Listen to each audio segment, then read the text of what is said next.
Hi எல்லாருக்கும் வணக்கம். இன்னைக்கு இந்த வீடியோவில் அரிசியே சேர்க்காத ஹை புரோட்டீன் தோசை ரெசிபி தான் பார்க்க போகிறோம்.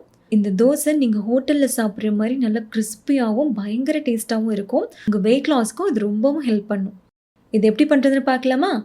அதுக்கு ஒரு கிளாஸ் அளவுக்கு காஞ்ச பட்டாணி எடுத்துருக்கிறேன். இது ஃப்ரெஷ் பட்டாணி கிடையாது. ஒரு கிளாஸ் அளவுக்கு பச்சை பட்டாணி, காஞ்ச பட்டாணி தான். அதே கிளாஸில் ஒரு கிளாஸ் அளவுக்கு திணை அரிசி எடுத்துருக்கிறேன். அதையுமே அந்த பவுலில் சேர்த்துடலாம்.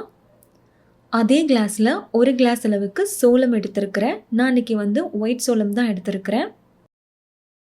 அதே கிளாஸில் அரை கிளாஸ் அளவுக்கு உளுந்தம்பருப்பு சேர்த்துக்கோங்க.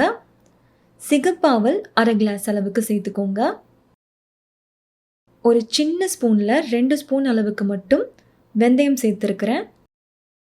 இப்போது இது எல்லாத்தையும் நம்ம நல்லா வாஷ் பண்ணி எடுத்துக்கலாம். 4-5 டைம் நல்லா வாஷ் பண்ணிக்கோங்க.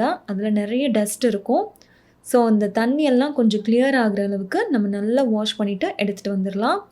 இப்போது இது முங்குற அளவுக்கு தேவையான அளவுக்கு தண்ணி சேர்த்து ஒரு 6-7 மணி நேரத்துக்கு அப்படியே ஊற வைக்க போகிறோம். பாருங்கள், 6 மணி நேரத்துக்கு அப்புறமா நல்லாவே ஊறி வந்திருக்கு. இப்போ இந்த தண்ணியை நம்ம ஃபில்டர் பண்ணிவிட்டு இதை ஒரு மிக்ஸி ஜாருக்கு நம்ம ட்ரான்ஸ்ஃபர் பண்ணிடலாம். எனக்கு கொஞ்சம் அளவு ஜாஸ்தியாக இருந்தனால நான் 2 டைமாக போட்டு அரைச்சி எடுத்துக்கிட்டேன்.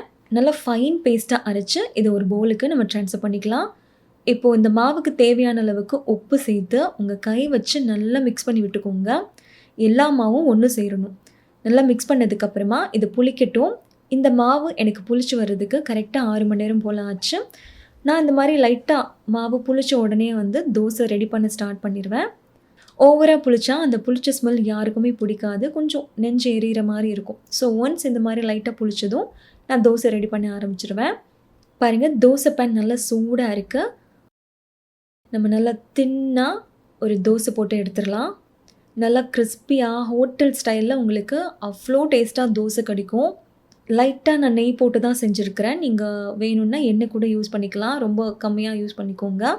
2 பக்கமும் நல்லா திருப்பி போட்டு கிறிஸ்பி ஆனதுக்கப்புறமா நம்ம தோசை எடுத்துடலாம். பாருங்கள், இந்த தோசை கண்டிப்பாக ட்ரை பண்ணி பாருங்கள். பயங்கர டேஸ்ட்டாக இருக்கும்.